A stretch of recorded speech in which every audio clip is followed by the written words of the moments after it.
নমস্কার, কেমন আছেন সবাই? সুপ্রিয়ার ঘরকন্না একটা ভিডিওতে সবাইকে স্বাগত। বলেন তো এটা কি? আচ্ছা, আপনারা বলতে পারবেন না। এটা হচ্ছে মাসকলাইর ডাল পেস্ট করা। গত রাত্রে ভিজিয়ে রাখছিলাম, সকালবেলা যতটা জল ছাড়া পেস্ট করা যায় আমি মিক্সিতে পেস্ট করে নিয়েছি।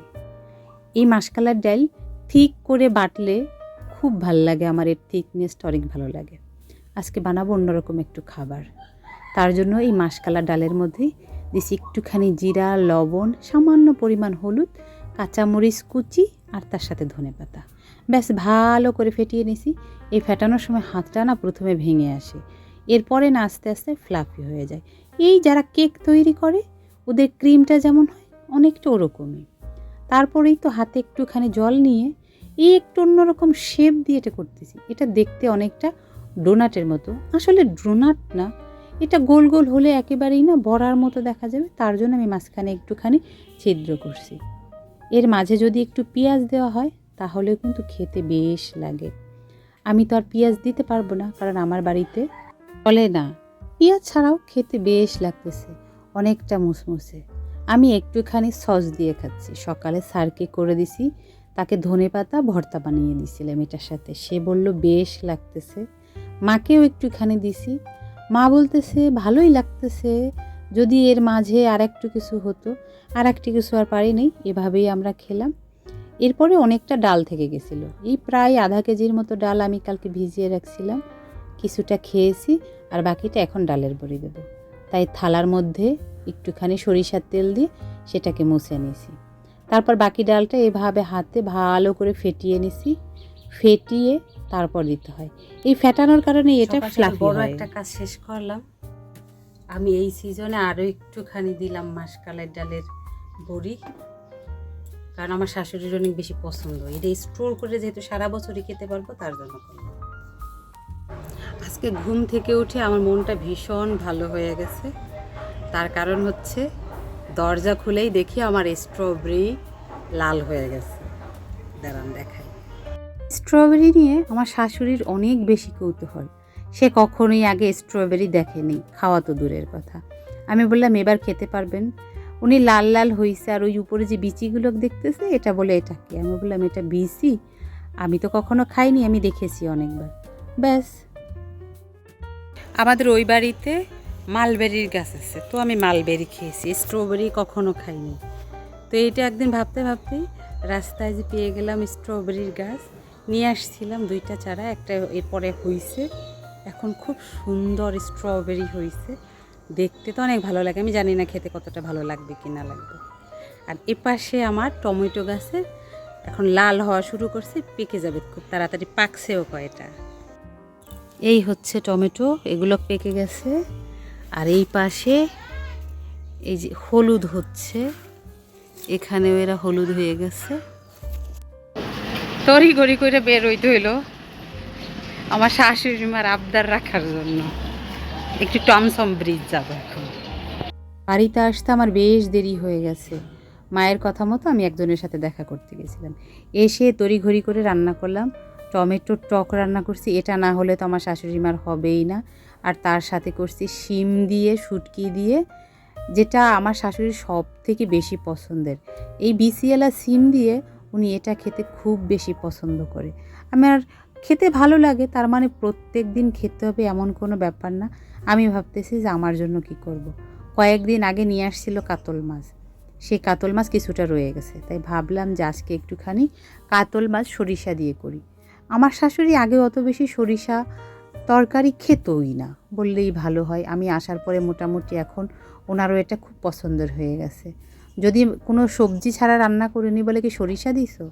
এই চিংড়ি মাছ, ইলিশ মাছ, পাবদা মাছ, এগুলো সরিষা দিয়ে রান্না করে উনি খুব পছন্দ করে। আমি খুব সাধারণভাবেই এটা রান্না করি। জানেন, কোনো একদিন ইউটিউব দেখতে দেখতে কোনো এক দিদি ভাইয়ের ভিডিও দেখে আমার খুব বেশি ভালো লাগতো, তাই ওনাকে আমি ফলো করতাম সব সময়ের জন্য। এটা ওনারই রেসিপি বলতে গেলে। জানেন, অনেকেই আছে যে কোনো একজনের কাছ থেকে কিছু শিখে সেটা কখনোই শেয়ার করতে চায় না, কিন্তু আমার না শেয়ার করতে খুব ভালো লাগে। প্রত্যেক দিন না কিছু শিখি সবার থেকে। আমি যে আপুদের ভিডিও দেখি রোজ রোজ, অনেকেই আছে আমার থেকে বয়সে বড়, তাদের রান্না থেকেও আমার অভিজ্ঞতা হয় অনেক। আবার ছোট যারা আছে তাদের থেকে অনেক কিছু শিখি। শেখার না সত্যি কোনো বয়স নেই। আপনাদের সাথে কথা বলতে বলতে আমার মাছ রান্নাও হয়ে গেল। এই মাছ রান্নাটায় শেষে একটুখানি সরিষার তেল দিয়ে নামাই, কিন্তু খেতে বেশ লাগে। আজকে ডালের বড়ি দিছি একটুখানি। স্যার আবার খুব পছন্দ করে মাছের ঝোলের মধ্যে ডালের বড়ি দিতে, তাই দিলাম। Good morning everyone. কালকে আর ভিডিওটা আমি কন্টিনিউ করতে পারিনি, আজকে নেক্সট ডে। আমি এখন বের হচ্ছি, একটু ব্যাংকে যাব। কালকে ভিডিওটা কন্টিনিউ করতে পারিনি, তার কারণ হচ্ছে কি আমরা বাহিরে যাব, এটা তো একেবারে লাস্ট মোমেন্টে ঠিক হইল। তার জন্য অনেক কাজ আমাকে গুছিয়ে রেখে যেতে হচ্ছে, তার জন্য আর আমি ভিডিও করতে পারিনি। এখন একটু ব্যাংকে যাব, ব্যাংকের কাজটা করতে হবে বিদায়। যাই হোক, চলুন বের হই। আসছিলাম ব্যাংকে, ব্যাংকের কাজ হয়ে গেল। এখানে প্রায় 2 ঘন্টা লাগলো। কাজ একটুখানি এই সার্ভার মারবারের সমস্যার কারণে লেট হয়ে যায়। এখন বের হয়ে একটু অন্য কাজ করে তারপর বাড়ি যাব। এদিকে আসছি যেহেতু একটু হাতে সময় আছে বিদায়, ভাবলাম একটু মন্দির থেকে নমস্কার করে যাই।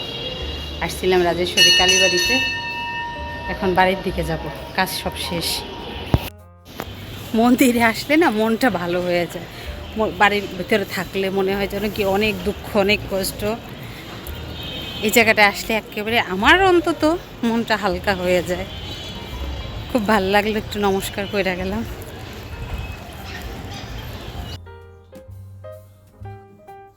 এইমাত্র বাড়িতে আসলাম, আসার সময় এত জ্যাম হইলো, আরো আগে আসতে পারতাম।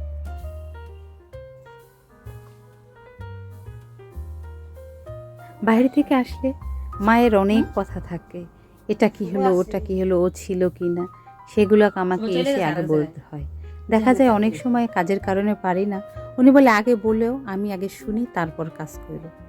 আজকে জানেন আমাদের একটা মশার ব্যাট আনার দরকার ছিল। আগের যে ব্যাটটা ছিল সেটা নষ্ট হয়ে গেছে, আর এখন মশা না খুব বাড়তেছে। তার জন্য এদিক ওদিক না তাকিয়ে একটা মশার ব্যাট নিয়ে আসলাম। এটা আরএফএলের, আগেরটা ছিল অন্য কোনো কোম্পানির, মনে নাই। আর গিয়ে দেখি কাচের জারটা দেখে এত ভালো লাগলো। দোকানের যে মেইন লোকটা উনি ছিল না, ওনার যে কর্মচারী ওর কাছ থেকে নিয়ে আসছি। আর ওই একই দোকান থেকে আমি সব কিছু কিনি বিধায় ছেলেটাকে বললাম দাম কত, ও বলল যে আমি জানি না, দাদা আসলে দাদার কাছে দাম দিয়েন। এই হয় একই দোকান থেকে কিনলে চেনা জানা হয়ে যায়, একটা বিশ্বস্ততার ব্যাপার থাকে। ও বলল এটার সার্ভিস অনেক ভালো হবে, দেখা যাক কী হোক। এটার আবার সিস্টেমটা খুব ভালো, চার্জ হইলে দেখা যাবে এখানে কতটা চার্জ আছে, আরও কত সময় চলবে, একটা লাইটও থাকে সাথে। এটা বিজ্ঞাপন না, দেখি ব্যবহার করে কতটা কি ভালো লাগে। আমার তো মশা নিয়ে দরকার। তো গ্যাসের সিলিন্ডার শেষ হয়ে গেছে সকালে রান্না করার সময়, পরে যে দিয়ে যায় ওনাকে ফোন দিয়েছিলাম, বাড়ি এসে দেখি যে উনি দিয়ে গেছে। কালকে রাত্রেবেলা আমি অনেক রান্না করে রাখছিলাম, আজকে আমার অনেকগুলো কাজ থাকবে বিদায়। সকালবেলা একটুখানি ভাত আর আলু সেদ্ধ করছিলাম, ওইটা খেয়ে সারে গেছে। আর এখন সব সবজিগুলো মানে তরকারিগুলো গরম করে আমি আর মা দুপুরবেলা খাবো। স্যারে যদি আসি ও খাবে, আর ও আসলে ও সকালে ভাত খেলে দুপুরের ভাত খেতে চায় না। দেখি কি করে, আমি এখন তরকারিগুলো গরম করি, মা পুজো দিচ্ছে, এরপর খাবো। কথা শেয়ার করি, আমার শাশুড়ি আর আমার বয়সের কিন্তু অনেক পার্থক্য, তারপরও আমরা দুজন প্রচুর পরিমাণে দুষ্টুমি করি।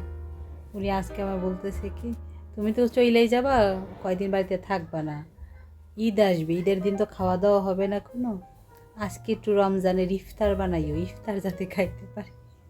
আমি বললাম কি খাবেন, কইরো কিছু, একটু দুপুরবেলা কম ভাত খাবো, বিকেলে যাতে খেতে পারি। আসলে কি উনি অনেক বেশি খেতে পারে না, একবার যদি একটু বেশি খাওয়া হয়ে যায় পরের বার খেতে কষ্ট হয়ে যায়। আর আমি আজকে যখন বাইরে গেছি আসার সময় মিস অ্যান্ড মিসেসের নেল পালিশগুলোকে আমি ইউজ করি, ওগুলো খুবই ভালো হয়। এটা আমি ঢাকা থাকতে ইউজ করতাম, পরে আজকে পাইছি 4টা নিয়ে আসছি, কাছাকাছি কালার, তারপর আমি 4টা নিয়ে আসছি, যে পরে এখানে পাওয়া যায় না মিস অ্যান্ড মিসেসে, তো ছোটো ডিব্বা গোলাপ পাইছি, বড় গোলাপ পাইলে আর একটু ভালো হইতো। যাই হোক নিয়ে আসছি, ইউজ করে ওকে বললাম, ও বললো যে ওর কাছে অ্যাভেলেবেল থাকে, পরে আনা যাবে।